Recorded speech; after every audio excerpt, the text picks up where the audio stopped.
Hey guys, so finally this is my first sit down video and I am so nervous.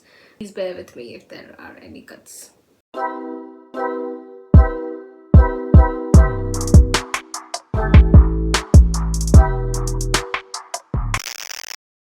Hey guys, welcome to my channel. This is my first sit down video and I am so excited. Um, Today I want to talk about something that may or may not be a dilemma because I feel this is one of the biggest dilemmas undergrad students go through, is to whether work or go for a master's right after you graduate. I went through this dilemma when I was in my second, third year. I was juggling between the scenarios and I finally came to a decision.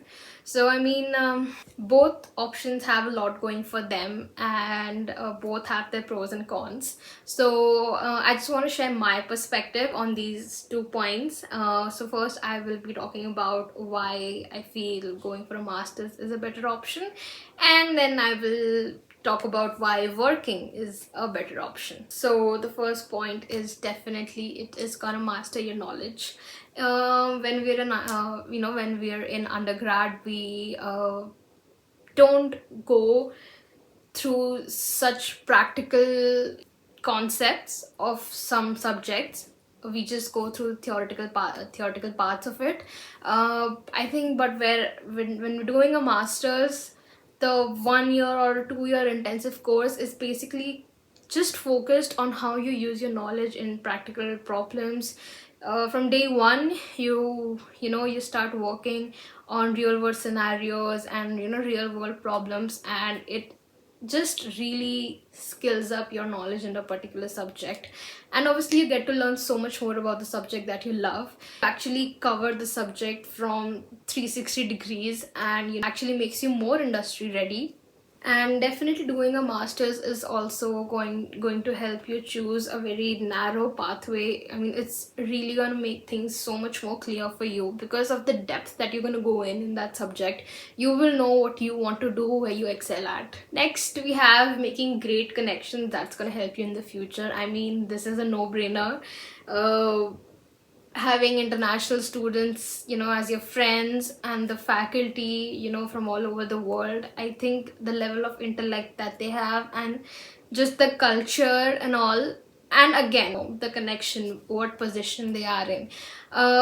One good thing about masters is that the career fairs. I think this is in every country. There is career fairs that's been conducted by the universities, where people come in from different companies and they talk to the kids and all. So I think just making your connections there is going to help you so much to build a profile and actually reach out to recruiters and actually get a job that you love. One of the greatest things to have when you're actually starting to look for a job is actually to know people who are already doing that and are excelling in it. I feel that is such a plus point because you can learn from their mistakes, you can learn from their experience, and they're so kind that they will readily help you. And I feel that kind of exposure is really one of the highlights of going for a master's right after you graduate. Earn more money with a master's. That is, I think, one of the biggest reasons why people go for a master's right after the graduation. Again, because it makes you go such in depth of your subject. You come out such a skilled person in that area, so your job roles start at a position higher than one who has done a bachelor's. At some point you are going to think that is it a good investment, you are paying so much and are you going to get a proper return of investment in it?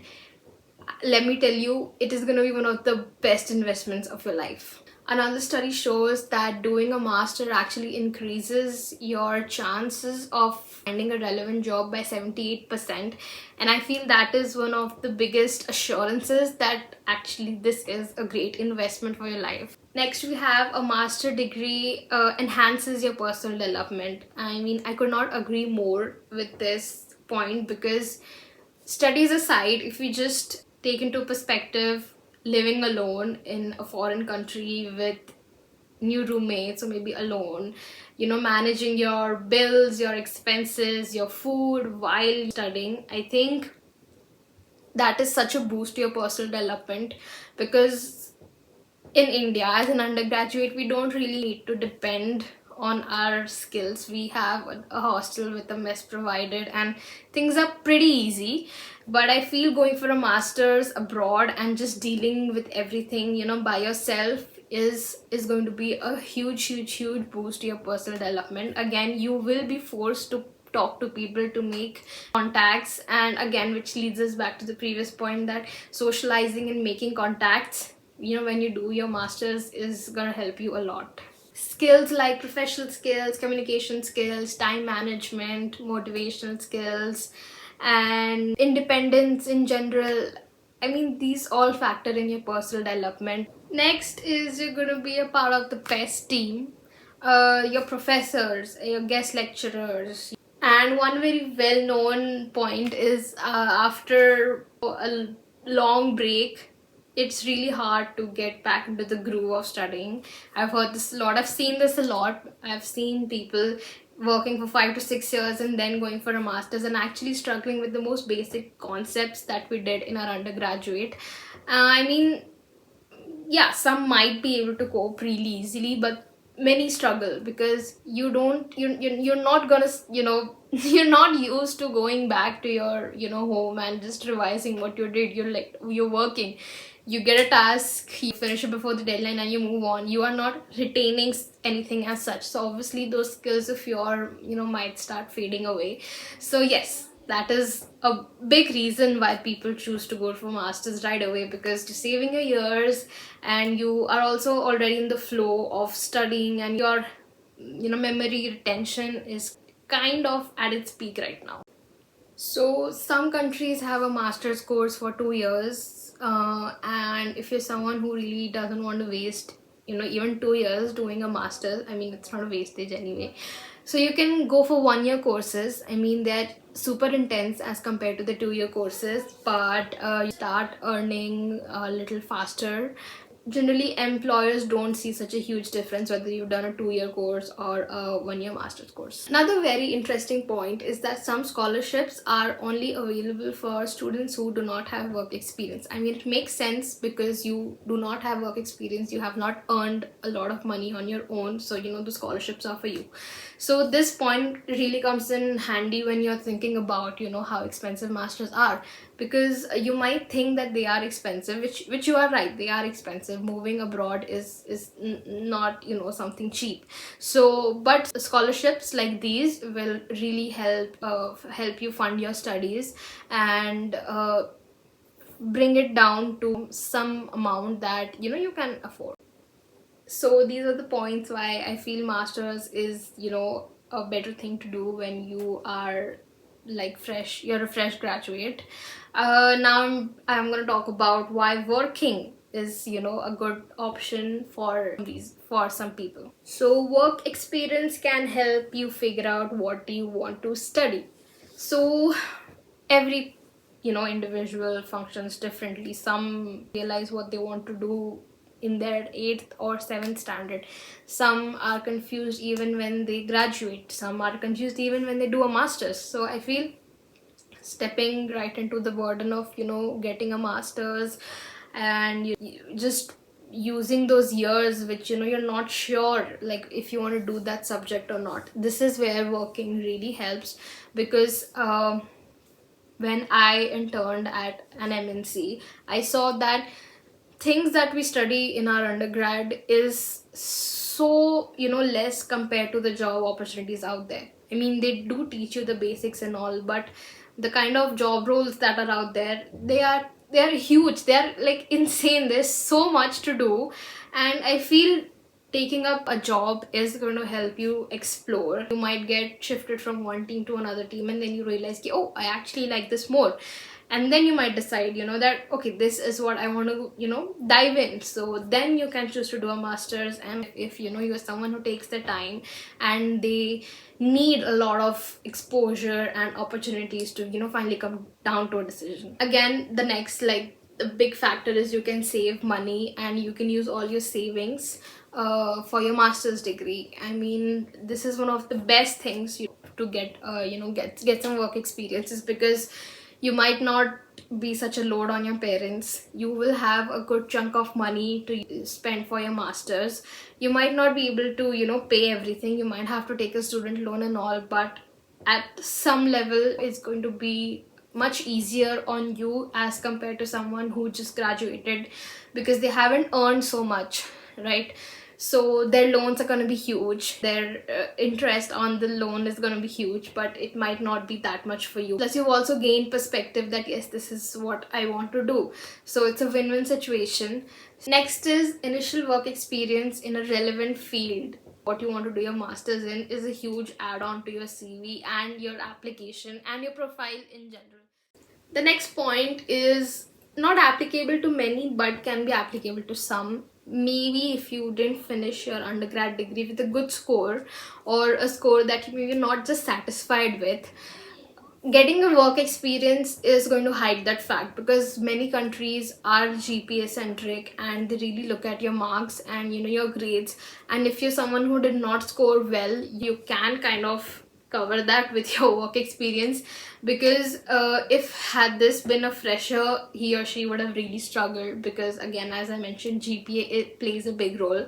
But if you put in your relevant work experience, I feel it is going to add such a value to your profile. And doing a master's then is actually going to make so much more sense instead of going right after you graduate. Well, going on the lines of working, the next question that comes to mind is how long should you work before you go for a master's? I think most sensible argument seems like the longer you work, the more money you're gonna save. That does make sense. If you work for a nice 7 to 8 years, you have probably earned so much that you don't need to take even $1 of loan. But you are going to get so used to the luxuries of life, the luxury of earning, that those things are something that you will not be able to afford when you go back to university life. And again, you are not going to be in the groove of studying. So in my personal opinion, I feel working from anywhere between 18 months to 3 years is the ideal time, because it will help you gain your perspective. It will help you decide what you actually want to do. It will also help you save some money for your studies, and it will also not be so late that you've actually forgotten how studying feels like. And I mean, it's also going to be a little difficult to make friends with your classmates if you're significantly older than everyone. So yeah, 18 months to 3 years I feel is the ideal time to get a work experience and then go for your masters, not later than 3 years. Now the biggest question that comes, I think, in everyone's mind is masters worth the cost? I would say yes, big yes, because with the current industrial boom and the amount of graduates that are passing out each and every year, companies need something actually decide as to which person they should recruit. And having a master's degree gives you an upper hand, because even for a basic data analyst job, there's going to be an undergrad applying for it and a postgrad applying for it, because of the market that is so big right now. So yes, and a master's degree is going to give you an upper hand in that. It's just going to show you that how committed you are for an intense period of work, and it just gives the reason for the recruiter to select you instead of a person who has just done their bachelor's. So am I ready to do a master's? I think it all comes down to immense research, immense thinking, and making a pros and cons list and actually deciding what's best for you. Every person is different. Some people have a lot of money and they can afford, some people don't and maybe they need to work, some people don't know what they want to do, some people are damn sure what they want to do. So it all depends on you, what you want and how do you want it and when do you want it. So these are some questions that I want you to ask yourself. Am I fully aware of the level of commitment required to undertake master's study? Am I prepared to do more studying and less partying than an undergraduate level? Because who am I kidding? Am I excited by the opportunity to write another even longer, projects or research papers as compared to what you did in your undergraduate degree? Can I afford my master's studies in terms of tuition and living costs? Because that is such a big thing. Am I willing to live on a budget in order to cover my living expenses compared to my friends who are in full-time employment and are living their life right now? Is doing this master going to help me improve my career prospects, or I am going to land up in the same position I am right now? The qualification, that I want to do is rated highly by the employers. Am I genuinely passionate about the qualification and the subject? And the last one is, am I certain that the courses that I'm looking for are right for me? So yeah guys, this was my take on the question whether I should go for masters or I should just stick with a job. If you liked it, please like my video, share it with your friends and family who might be struggling with the same dilemma, and leave your comments below if there's anything that I missed and you guys would like to add. And yes, if you are not subscribed to my channel, please subscribe.